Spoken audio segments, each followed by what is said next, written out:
मनाली हिमाचल प्रदेश की one of the top tourist attraction centre में से एक है और हर साल यहाँ पर लाखों लोग आते हैं इस जगह की सुंदरता को एंजॉय करने। और साथ ही साथ सर्दियों के मौसम में यह जगह और भी खूबसूरत हो जाता है अपने हैवी स्नोफॉल के कारण। हेलो एवरीवन, मैं हूँ अर्चना और आज मैं आपको करवाने वाली हूँ हिमाचल प्रदेश के एक बहुत ही फेमस हिल स्टेशन जिसका नाम है मनाली, वहाँ की सैर।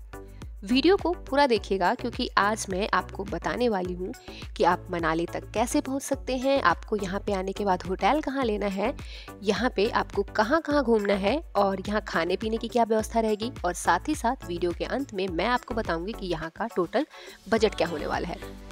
अगर अभी तक आप मेरे चैनल पे नए हैं और अभी तक आपने मेरा चैनल सब्सक्राइब नहीं करा है, then please do hit the like button, subscribe my channel and do not forget to hit the bell button ताकि जो भी अपकमिंग वीडियोस मेरे चैनल पे आती हैं उनकी नोटिफिकेशन आपको मिलती रहे। तो चलिए सबसे पहले बात करते हैं कि आप मनाली तक कैसे पहुंच सकते हैं। मनाली आप बाय फ्लाइट से आ सकते हैं, बाय ट्रेन से आ सकते हैं या फिर आप यहाँ बाय बस से भी आ सकते हैं। अगर मैं फ्लाइट की बात करूं तो मनाली का नियरेस्ट एयरपोर्ट तो वैसे कुल्लू में है, लेकिन वहां की कनेक्टिविटी उतनी अच्छी नहीं है। मतलब कि देश के हर एक क्षेत्र से यहाँ के लिए आपको फ्लाइट्स नहीं मिलेंगी। तो बेस्ट ऑप्शन होगा कि आप चंडीगढ़ एयरपोर्ट आ जाए और यहाँ से कैब या फिर बस लेके पहुंच जाइए मनाली। वहीं अगर आप बाय ट्रेन आना चाहते हैं तो आपको सबसे पहले आना होगा चंडीगढ़ रेलवे स्टेशन और वहां से आपको बसेस मिल जाएंगी या फिर कैब से आप आ सकते हैं मनाली। अगर बस से बात की जाए तो आप चंडीगढ़ के बस स्टैंड से बस ले सकते हैं डायरेक्ट, जो कि आपको कुल्लू मनाली की वहाँ से बसेस चलती हैं। यहाँ से आपको वॉल्वो बसेस भी चलती हैं और साथ ही साथ जो हिमाचल प्रदेश की अपनी बस होती है गवर्नमेंट की, वो भी चलती है। हालांकि हिमाचल प्रदेश टूरिज्म की तरफ से जो बसेस चलती है उसका किराया तो कम है, लेकिन उसमें आपको जर्किंग्स ज़्यादा मिलेगी। तो आई वुड सजेस्ट कि चंडीगढ़ से जो वॉल्वो वाली बसेस चलती हैं आप उससे मनाली आइए। उसका किराया थोड़ा सा ज़्यादा है लेकिन उसमें आपको जर्किंग्स कम मिलेगी, तो यात्रा थोड़ा सा आरामदायक हो जाएगा आपका। उसके बाद आप यहाँ पे अपनी गाड़ी से भी आ सकते हैं, लेकिन जब आप अपनी व्हीकल से यहाँ आते हैं तो रास्ते में आपको ग्रीन टैक्स देना होता है। अगर आप बाइक से आ रहे हैं तो आपको 100 रुपीज पे करना होगा। अगर आप 5 सीटर कार से आ रहे हैं तो 200 देना होगा। वहीं अगर 6 सीटर व्हीकल से आ रहे हैं तो आपको 300 रुपीज पे करने होते हैं। ये तो बात हो गई मनाली तक पहुँचे कैसे। अब बात करते हैं कि अगर आप मनाली आते हैं तो यहाँ पे आपको कहाँ स्टे करना चाहिए। वैसे तो मनाली में आपको काफ़ी सारे बजटेड होटल्स भी मिल जाएंगे, लेकिन अगर आप स्नोफॉल के टाइम में आते हैं तो स्नोफॉल के टाइम में मनाली थोड़ा सा एक्सपेंसिव हो जाता है। बट स्टिल आपको यहाँ मॉल रोड के आसपास से ही होटल लेना चाहिए। वो भी अगर आप नॉर्मल होटल की बात करें तो 1800 से लेके 2000 तक आपको होटल मिल जाएंगे। आप चाहें तो ऑनलाइन बुकिंग करवा सकते हैं क्योंकि स्नोफॉल के टाइम में भीड़ ज़्यादा हो जाती है, इसलिए आप पहले से बुकिंग करवा के रखें। नहीं तो आप ऑफलाइन में भी जाके अपनी होटल में मतलब कमरा बुक कर सकते हैं। ऑफलाइन में इनफैक्ट आप प्राइस भी नेगोशिएट कर सकते हैं। तो it's totally up to you.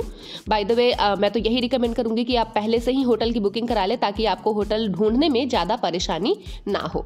तो चलिए अब बात करते हैं कि एक बार आप मनाली पहुंच जाएंगे तो यहाँ पे डे 1 में आपको कौन कौन सी जगह घूमनी चाहिए। तो सबसे पहले आपको आना चाहिए वशिष्ठ टेम्पल। यह मनाली का एक प्राचीन मंदिर है। बहुत मान्यताएं हैं इस मंदिर के बारे में। पूरा मंदिर काठ की लकड़ियों से बना हुआ है। साथ ही साथ इसी मंदिर में आपको देखने को मिलेगा गर्म कुंड, और ऐसा कहा जाता है कि इस कुंड में नहाने के बाद आपकी जो चर्म रोग होती है वो दूर हो जाती है। वशिष्ठ टेम्पल से निकलने के बाद अगली जगह जहां आपको आनी चाहिए वो है हिडिंबा टेम्पल। हिडिंबा टेम्पल एक बहुत ही फेमस टेम्पल है मनाली का, और इसी टेम्पल के पास ये जवानी है दीवानी मूवी की शूटिंग भी हुई थी। इनफैक्ट इस टेम्पल तक पहुंचने के लिए आपको घने जंगलों से होके आना पड़ता है, और ये जो जंगल है इधर आप फोटोशूट भी करवा सकते हैं। काफ़ी अच्छे व्यू आते हैं यहाँ से और फोटोशूट का एक परफेक्ट लोकेशन ये हो सकता है आपके लिए।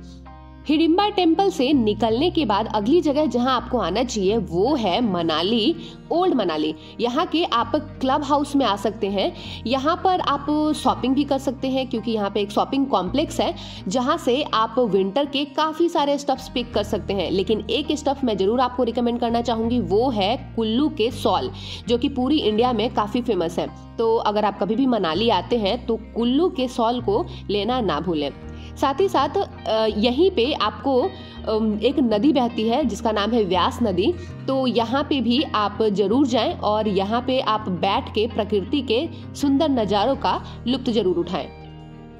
मनाली अगर आते हैं तो यहाँ के फेमस फूड सिड्डू को ट्राई करना ना भूलें। यह बहुत ही टेस्टी और हेल्दी होता है और इनफैक्ट ये चावल के आटे का बना हुआ होता है, तो एक बार तो इसे जरूर ट्राई करना बनता है। मनाली में जो अगली जगह आपको घूमनी चाहिए वो है मॉल रोड के पास में ही तिब्बतियन मॉन्स्ट्री। तो आपको एक बार इस मॉन्स्ट्री में भी जरूर विजिट करना चाहिए। बहुत ही ब्यूटीफुल वाइब आता है यहाँ से। तो इतना करते हुए आपको शाम हो जाएगा, तो शाम के समय आप चले आइए मॉल रोड के पास और यहाँ पे शॉपिंग कीजिए क्योंकि रात के टाइम पे यहाँ पे काफ़ी भीड़ रहती है और लाइट्स की वजह से मॉल रोड की जो सुंदरता है वो और भी बढ़ जाती है। यहाँ पे शॉपिंग के लिए आपको काफ़ी सारे आइटम्स मिल जाएंगे, तो आप अपनी बजट के अकॉर्डिंग और अपनी पसंद के अकॉर्डिंग यहाँ से सामान पिक कर सकते हैं। अब बात करते हैं डे 2 की। तो दूसरे दिन आपको जाना चाहिए सोलंग वैली। ये एक बहुत ही फेमस वैली है। अगर आप कभी भी मनाली आते हैं तो सोलंग वैली तो आपको जरूर ही जाना चाहिए। मुश्किल से 13 से 14 किलोमीटर की दूरी पे स्थित है, मतलब मनाली से 13 से 14 किलोमीटर की दूरी पे स्थित है सोलंग वैली, और ये अपने एडवेंचरस एक्टिविटी के लिए फेमस है। आप यहाँ पे स्कीइंग कर सकते हैं, आप यहाँ पे पैराग्लाइडिंग को एंजॉय कर सकते हैं, बबल राइड कर सकते हैं, स्नो मोटर बाइक एंजॉय कर सकते हैं। और अगर आप पैराग्लाइडिंग करते हैं तो उसके लिए आपको 3500 रुपीज़ पे करने होते हैं, जो कि 10 से 15 मिनट का उनका फ्लाई टाइम होता है। तो यहाँ पे आपको पूरी वैली स्नो से कवर्ड मिलती है। अगर आप विंटर सीजन में और स्नोफॉल के टाइम में आते हैं तो ये जो पूरी वैली दिख रही है ये पूरी स्नो से कवर्ड मिलेगी। सोलंग वैली की जो रोड है वो आगे अटल टनल को चली जाती है। तो सोलंग वैली से लगभग 30 किलोमीटर का डिस्टेंस होता है अटल टनल का, और ये जो टनल है वो 9 किलोमीटर लंबी एक टनल है।